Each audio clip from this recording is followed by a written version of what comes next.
公元前260年，在长平之战中，白起坑杀了40万赵军，致使赵军全军覆没，国内空虚。白起乘胜追击，亲率大军进攻赵国的都城邯郸，准备一举攻灭赵国。本期视频，我们就一起走进邯郸之战。白起准备亲率大军进攻邯郸，赵国上下还顾不得从家家带孝的悲痛中走出来，更大的恐惧就又来了。如果要是让杀神白起攻破了邯郸城，后果想想都不寒而栗。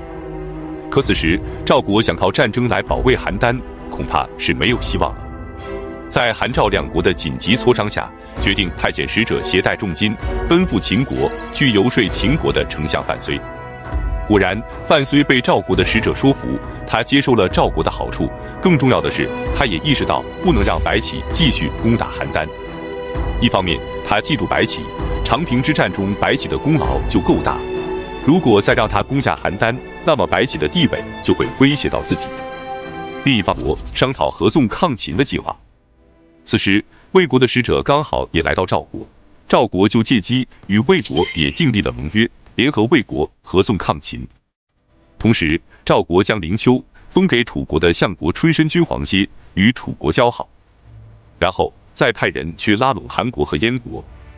至此，以赵国为首的合纵抗秦联盟就此形成。除了外交斡旋，赵国还在国内积极发展生产，筹备粮草，重整军备，做好与秦国抗争的准备。再来看秦国这边，秦昭襄王见赵国不但不把合约中谈好的6座城池交给秦国，还联合其他诸侯国一起来对付秦国，不由得勃然大怒。公元前259年10月，秦昭襄王任命武大夫王陵为主将，率领秦军攻伐赵国，直取赵国的都城邯郸。邯郸之战就此爆发，赵国大将廉颇率领赵军顽强抵抗。但刚在几个月前的长平之战中，赵国的青壮年基本都被白起给坑杀完了，赵国兵力严重不足。赵国的相国平原君赵胜散尽家财招募士卒，还将妻妾也都编入队伍中，鼓励军民共赴国难。就这样，在赵国军民的同仇敌忾保卫下，王陵率领的秦军一直打到第2年，伤亡了数万人，仍不能取胜。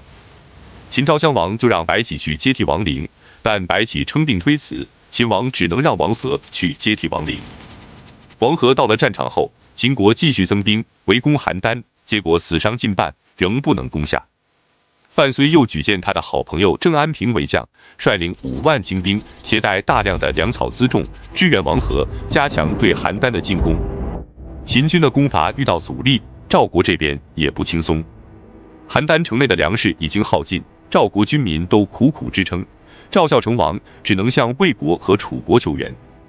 公元前258年，平原君赵胜奉命出使楚国，临行前他要挑选20名文武双全的门客跟他一起去，但左挑右选，只能选出19个人。此时，一个叫毛遂的人主动请缨跟随。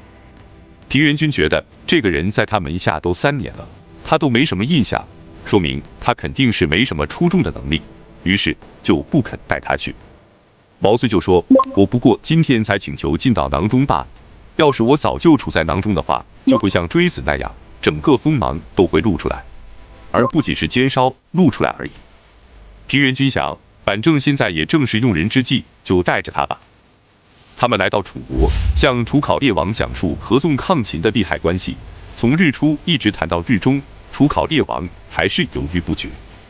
于是毛遂就拔剑向前，走到楚考烈王的跟前说：“现在楚国的土地方圆5000里，持戟的士卒有上百万，这可是能成就霸王地位的根基呀！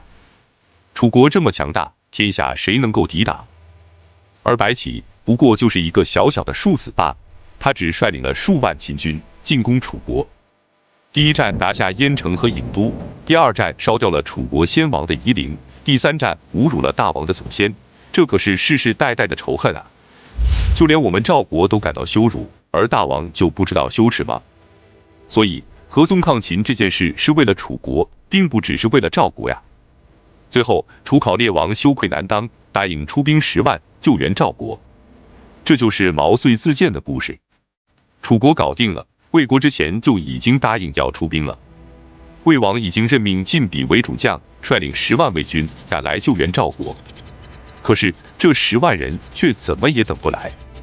原来秦昭襄王在得知魏国要救援赵国的消息后，就派人威胁魏安西王说，所有诸侯中，如果有人胆敢去救援赵国，那么赵国战败后，我下一个攻打的就是救援赵国的诸侯国。魏安西王一听就害怕，他连忙命令晋鄙将大军停留在邺，按兵不动，先观望，再来决定是否支援。而平原君赵胜却并不知道有这回事，还不停地给魏国的信陵君写信催促。信陵君也很着急。信陵君魏无忌是魏安西王的弟弟，以谦恭仁爱而闻名天下，是战国4公子之一。同时，平原君赵胜还是信陵君和魏王的亲姐夫。赵国一旦战败，邯郸城被攻破，姐姐也会很危险。所以，无论从家国社稷，还是从亲情的角度出发，他都应该去救援赵国。只可惜他的哥哥魏王不同意。他先是发动了一批人，反复的给魏王进言，但魏王不仅不为所动，还派人去赵国劝说赵王说，要不然你就尊秦王为帝，以换取秦国的退兵吧。信陵君见此情形，知道已多说无益，便打算率领自己手下的门客赴赵死难。这时，他身边的一个谋士侯嬴给他献了一个计策。